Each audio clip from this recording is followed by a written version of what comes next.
Hi guys, and welcome to my summer TBR takedown video. I am definitely eating my words. I have your camera. Did we read the same book? In this video, I will be reading for 24 hours straight. I've never done that before. I've seen different ways of doing it, but I feel like the way that's best for me just as a mom and the fact that I'll be on vacation during this video will be to set a 24-hour timer and just start and stop it as I read. I really wanted to do this video because my physical TBR is getting absolutely out of control. I just counted and I have 86 books that I have not completed that are on my shelves. Only about 3 of them have I started and just like not finished. The rest of them are straight up just books that I haven't read. I will say that I get most of my books at Goodwill or secondhand, so I feel like that makes it a little bit better.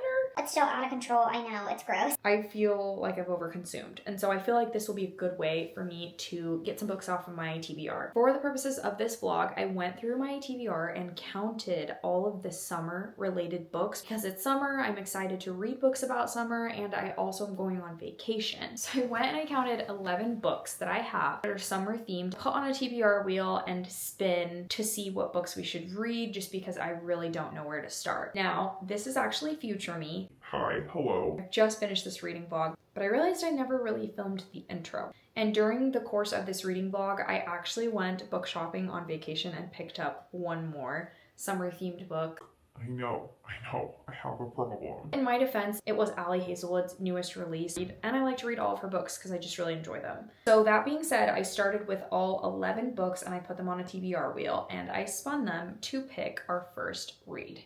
And this is how it went.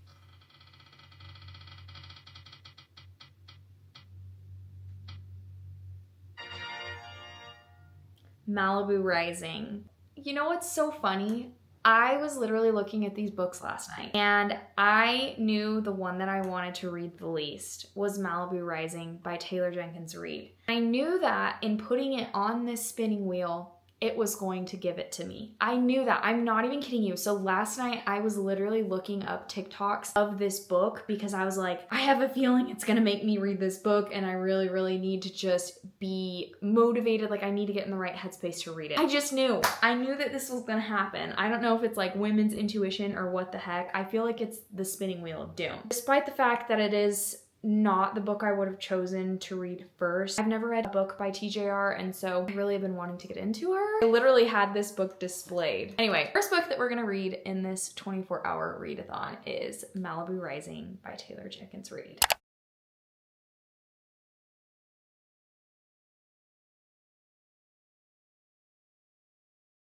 I feel like I first need to say that it looks like I'm naked and I'm not. I'm wearing a strapless bathing suit. We're at the pool right now. We drove 8 hours today to get down to Florida, stay for a few days. I got quite a bit of reading done actually on the way. I did drive most of the way just because I knew I wanted to drive in the morning. It's easier for me to drive in the morning and then I won't fall asleep. And then once I was driving, I was just on a roll. I'm like, everybody hold your pee. We're just gonna keep going. Anyways, like I have to whisper because there's people here. I'm currently on page 225. I just got to the second part of this book, but I'm definitely well over halfway. I feel like I have to say as part of this update, I am definitely eating my words because you could all see how at the beginning of this video, I was not wanting to read this book. I definitely was not wanting to start off my summer reading with this book, and I honestly don't know why, because I feel like I didn't know that much about it. I think I was just thinking about how heavy it was going to be, and that I was just going to put a damper on what's more of like a lighthearted, happy season, but so far I'm really liking it. I'm getting through this book really, really quickly. I think I'm about 2.5 hours into my 24 hours, and I'm already over halfway through this book, so I feel like that's a good sign. I think what I'm really, really liking about this book is all of the backstories to the characters. Half of this book is quote-unquote the present. It's obviously in 1980, but it's the present for the book. And then half of it is flashbacks in order for you to understand just the backstories of the characters. Normally, I feel like I start to get bored when there's lots of flashbacks, but I am loving it. I really, really am liking the story. That is all for my reading update so far. Really, really enjoying this book, like very pleasantly surprised. And I would be surprised if I don't finish this book by tomorrow.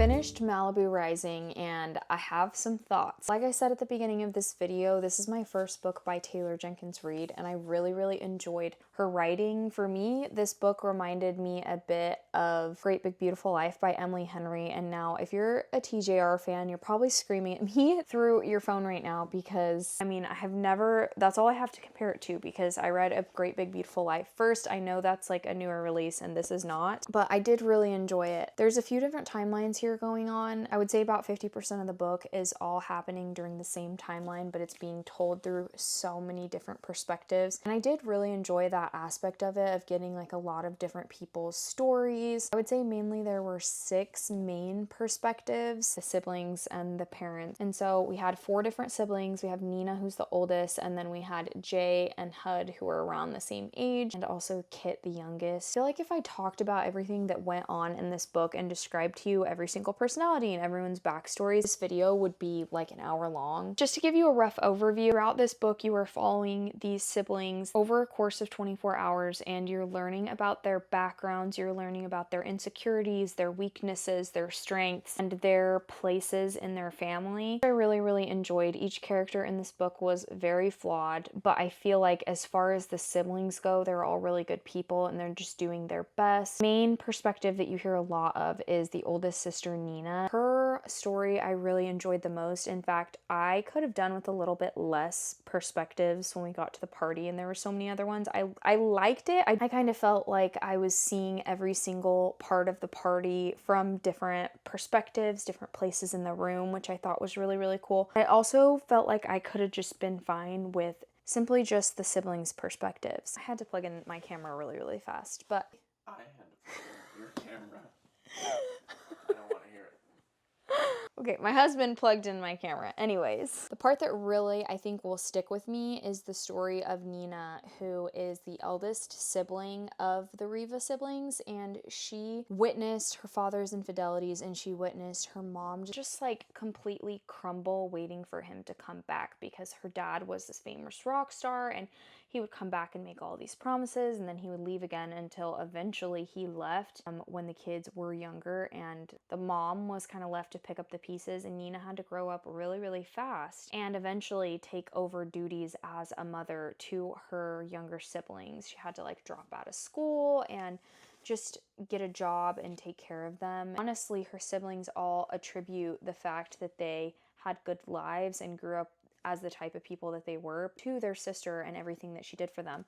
But because Nina has always had to be a caretaker, she has never really learned how to be taken care of.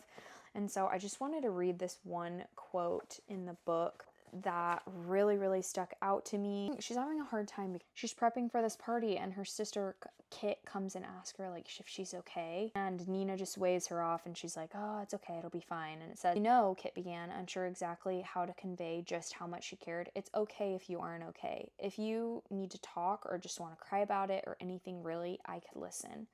Nina turned to Kit and smiled. Thank you, she said. You are the best. I'm okay though. Really, I'll be fine. Kit frowned. All right, well, if you ever change your mind. But Nina wouldn't. They both knew that. Too much self-sufficiency was sort of mean to the people who loved you, Kit thought. You robbed them of how good it feels to give and of their sense of value. And I just loved that. That was in the middle of the book. I've never really thought about it that way. I've never really thought of self-sufficiency as a bad thing and how it can become a bad thing if you were unwilling to let the people who care about you help you. And so I just really loved that aspect of it. I love that like towards the end she learns that it's okay not to be okay and it's okay to ask for the things that you need, and throughout this course of 24 hours she just learns like that powerful lesson and finally goes on to choose things for herself. Other thing that I really liked, her dad's like making these excuses of why he couldn't be a great father. I really like how she responded to him because I really related to what she said. Her dad says, trying to explain to you why I wasn't capable of being a father until now. Nina shook her head. If you were any kind of real parent, you would know that capable has nothing to do with it. And she just goes on, I think I felt capable when I had to drop out of school and take care of my siblings. And I just like really resonated with that because I feel like when you become a parent, you really realize that you're never truly fully prepared. And there are lots of times that you don't feel capable as a parent, taking care of these kids and just like keeping them alive, keeping them safe, making sure they're loved, making sure you don't mess them up and give them too much trauma. Overall, there were moments of this book that I really, really loved. So many different concepts for books that I feel like were included in this, and I think that was really cool, but I also feel like that is something that kind of kept it from being 5-star for me. Like, I felt like it could have been just a little bit more focused. That being said, I really did enjoy this book and I devoured it. Like, I did really like it, and I'm eating my words. I can't believe that I was just so like worried to start this book and like so intimidated by it. So I'm really glad that I did this challenge and that it pushed me to read it. I really did enjoy it, and for me it's just like a solid 4 out of 5 book. So I had my TBR takedown wheel pick my next read for this challenge, and it picked Summer Romance. I've already started reading this book and I am almost halfway through. I'm on page 150. It's been a very, very quick read. Like, I literally started it this morning and I'm already halfway through. I am enjoying it. From reading the back, I am not quite sure it's what I had expected. This book just isn't wowing me, at least yet. I mean, I still have to read the rest of the book. We will see where it goes. I am excited to read the rest of it because it's been on my TBR for a while. Got a little bit of time tonight to read, and then we're going to the beach tomorrow, so we'll see if I can get any reading done. It's going to be more of a family day though, so probably not, but we'll see, and I will check in with you guys when I'm done with the book.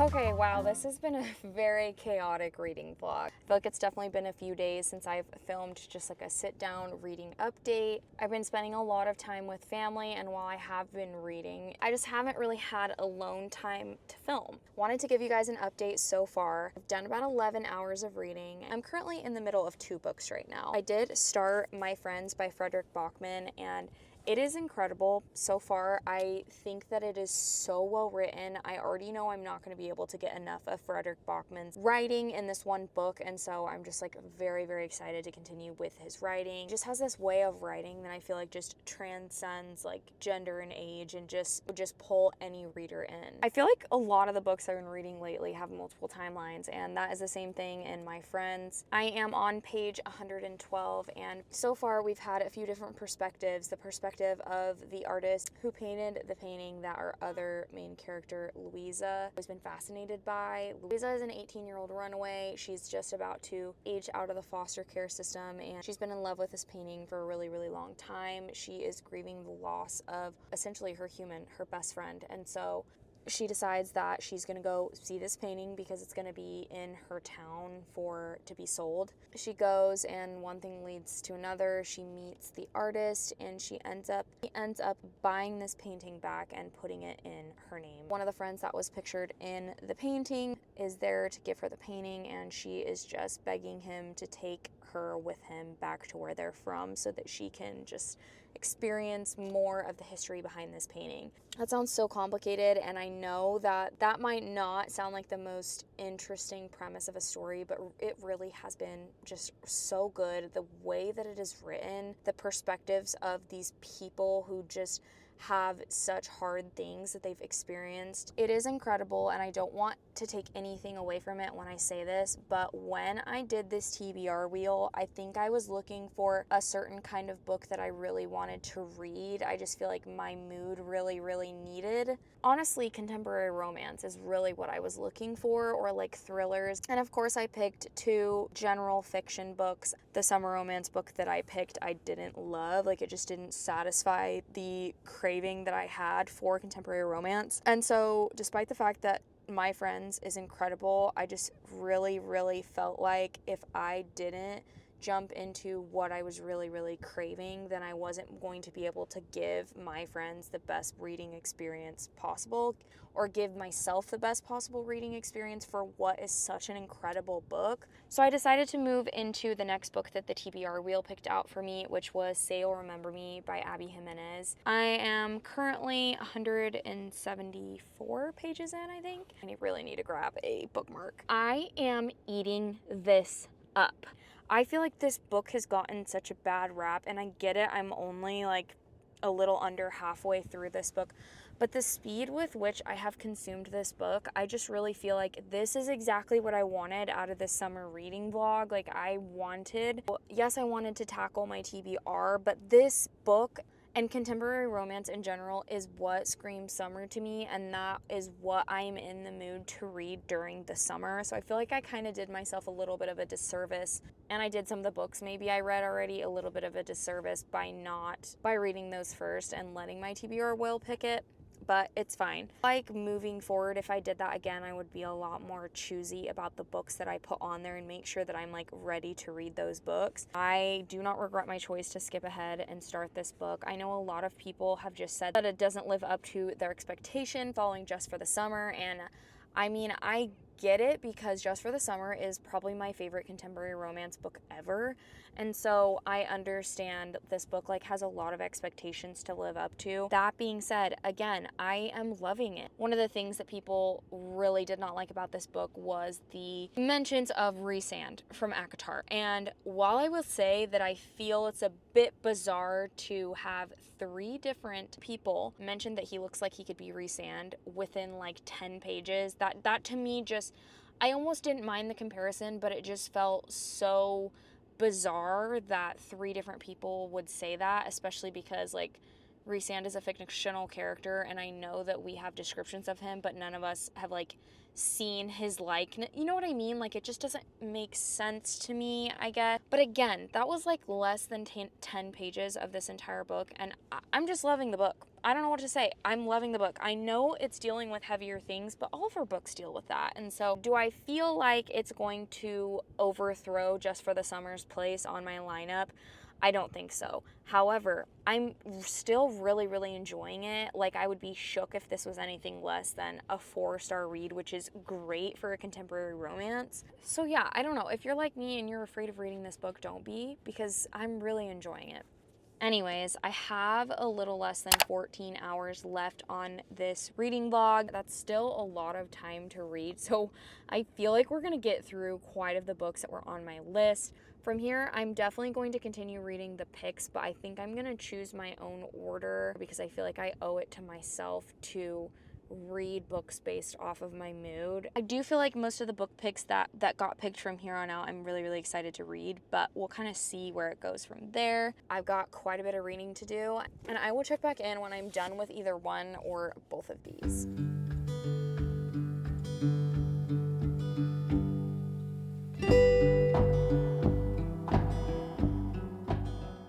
Back with a reading update. I am still currently in Florida, so I'm not in my own house or anything like that. I was just gonna get ready for bed, and I just ran into my sister's room to film this really fast. Currently left on my 24-hour timer is 3 hours and 41 minutes. So we're finally getting close. Honestly, for a while there, I was just like, oh my gosh, like 24 hours is so much longer than you think it would be. Timing it like this instead of doing like 12 hours one day, 12 hours another day. It'll be a week since I started this vlog as of tomorrow. I guess 24 hours for me is 7 days of reading, although I do feel like I got a lot of reading done just because of like traveling and things like that. To give you an update on where I'm at so far, but let's talk about the books that I've read since we talked last.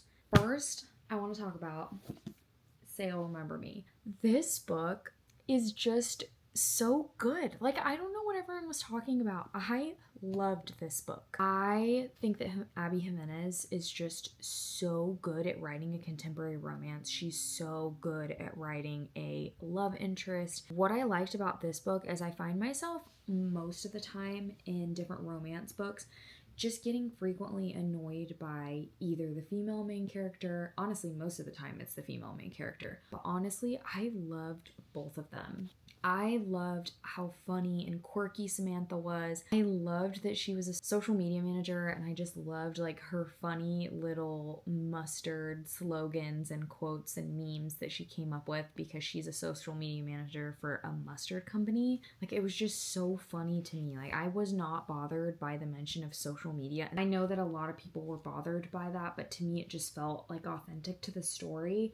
I think I also really liked it because I used to be a social media manager before I started doing YouTube, right after having my son, and so I just felt like I related to it. And then Xavier, don't get me started on Xavier. I love this man. He is just perfection. Perfection in a way that, yes, he was flawed, but he was flawed in a perfect way. When I say that he's flawed, one of the things that is talked about in this book, which again, check your trigger warnings, because with Samantha, we're talking about how her mom has dementia and she is starting to forget people in her life, including Samantha.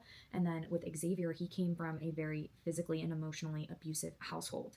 And so because he was never really allowed to feel in his household, and his parents didn't do feelings, and he was always like getting a feel from his parents for like how they were feeling that day and to understand how he would be treated. It was kind of like a safety mechanism, or like a safety thing that his brain learned to do. He just got really, really good at masking all of his feelings because he did that to keep himself safe growing up. And so you could really just start to see him opening up with Samantha. And another thing I loved is, like, since his parents weren't great caretakers and great parents for him, it was like all he wanted to do was, once he found people that he cared about, was care for them.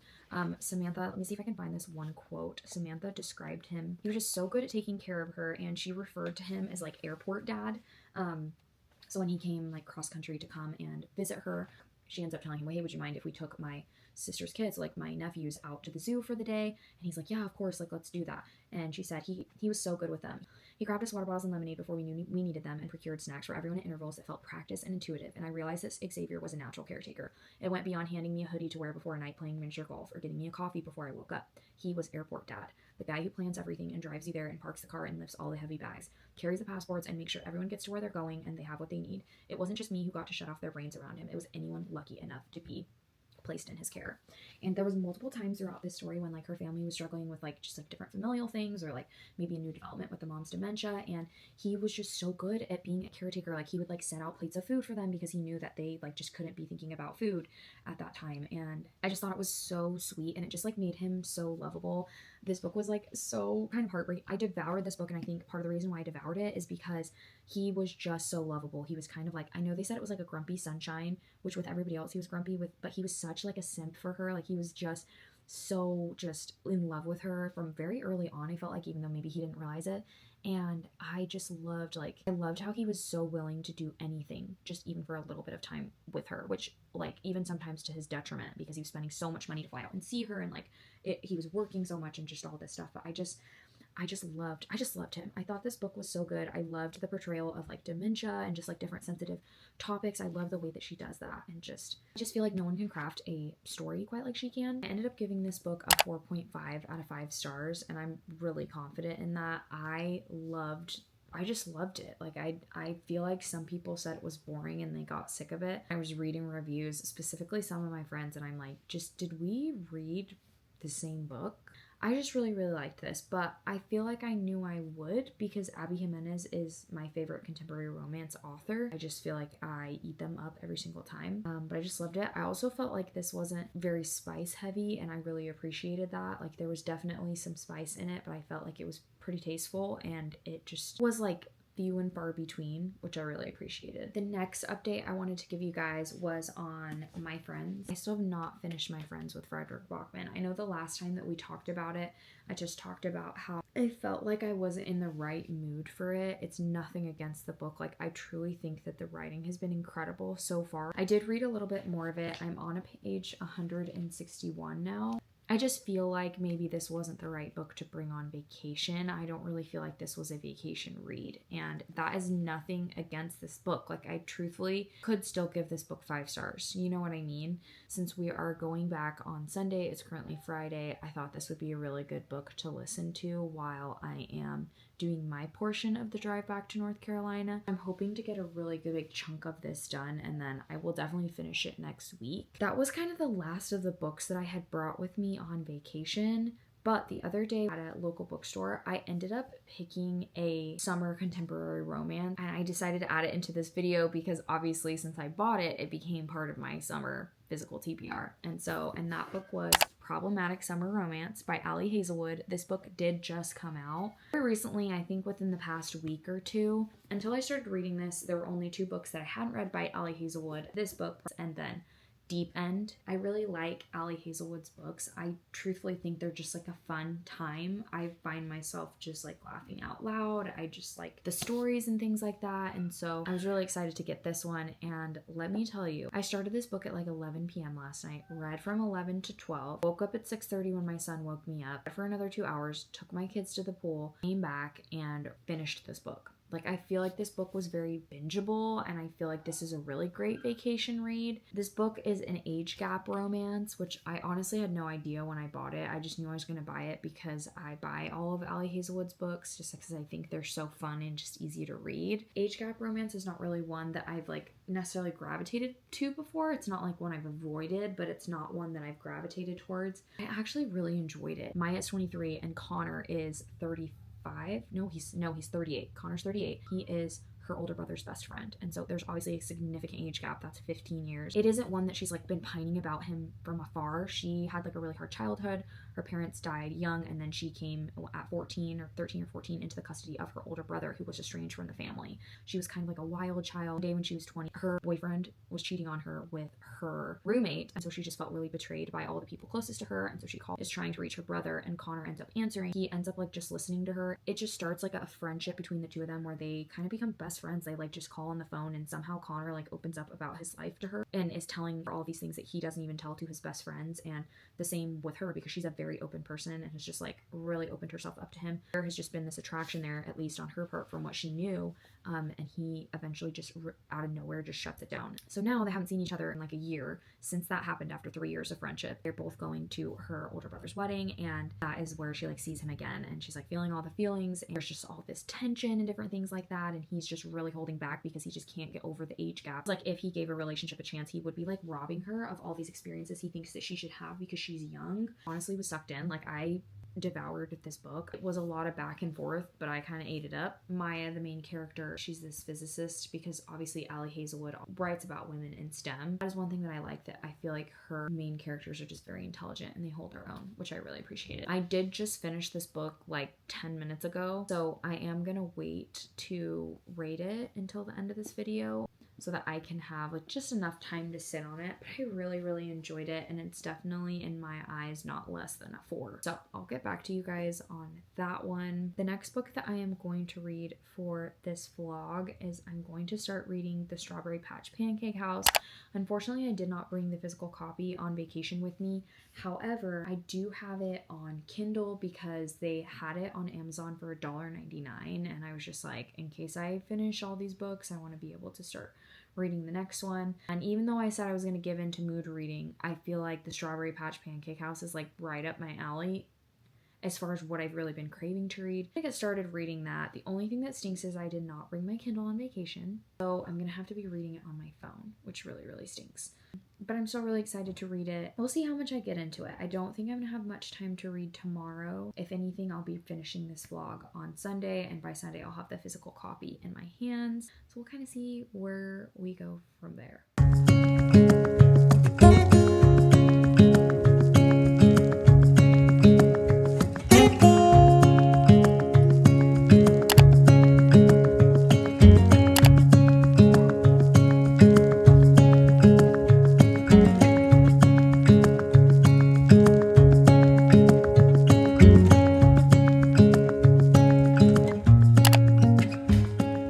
Guys, I have finally finished 24 hours of reading in this vlog. I feel like I went on a journey on this one. I've definitely learned a few lessons. First of all, I feel like the timers worked better for me than the stopwatch because I kept resetting the stopwatch, which was really annoying. And then second of all, I feel like in the future, if I ever do another 24-hour reading vlog, it will definitely be mood reading, because being told what to read, I feel like impacted my reading experience this week. I also did this while I was on vacation. It was just kind of like a hectic week to be reading, but it's fine.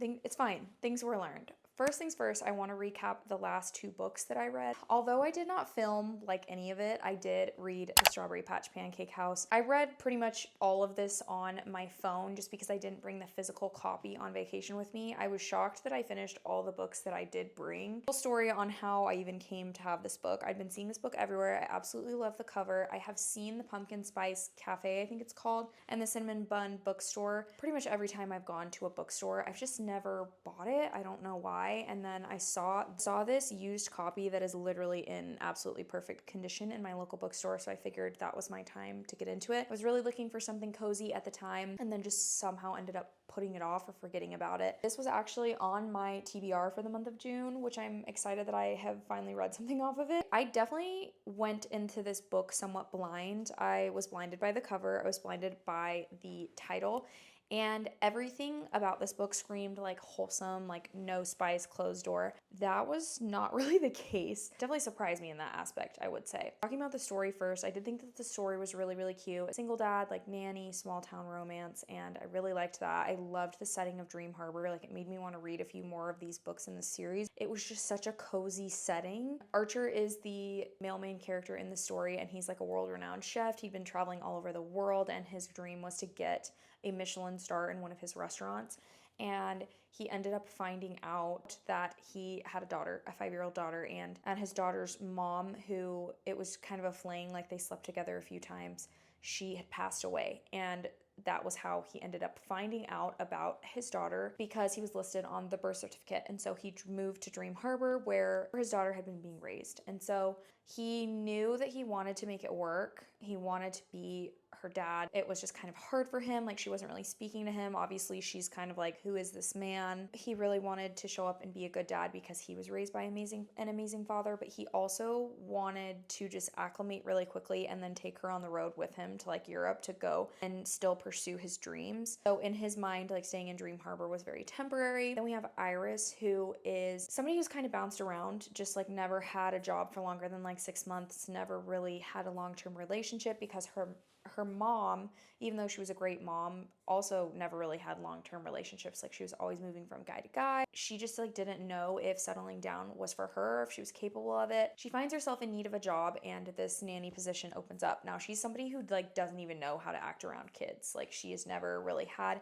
much interactions with them, but she becomes this little girl's nanny, and her and Archer immediately have this chemistry. It's really more so both of them just really deciding that they shouldn't do anything about their chemistry or attraction for each other, because he's trying to provide a stable life for his daughter and eventually get full custody. Like, she's in the process at that point. So I don't want to spoil anything, but it's just kind of like a will they, won't they. And again, it was just, for me, I just felt like it didn't really, I could have done with like closed door. I feel like that would have matched this book, if that makes sense. That kind of threw me for a loop a little bit. Other than that, it was really good. It was fun. It's just like a fun read. I don't know that it's going to stick out to me when people are like, oh, can you like recommend your favorite romance books? But it's a fun, quick, easy read. And so for that, I gave it 3.75 stars. After this book, I had like about 50 minutes left on my timer. And so I wanted to get into another book. I ended up looking back on my TBR wheel and just taking off a few books that I wasn't really in the mood to read, because I learned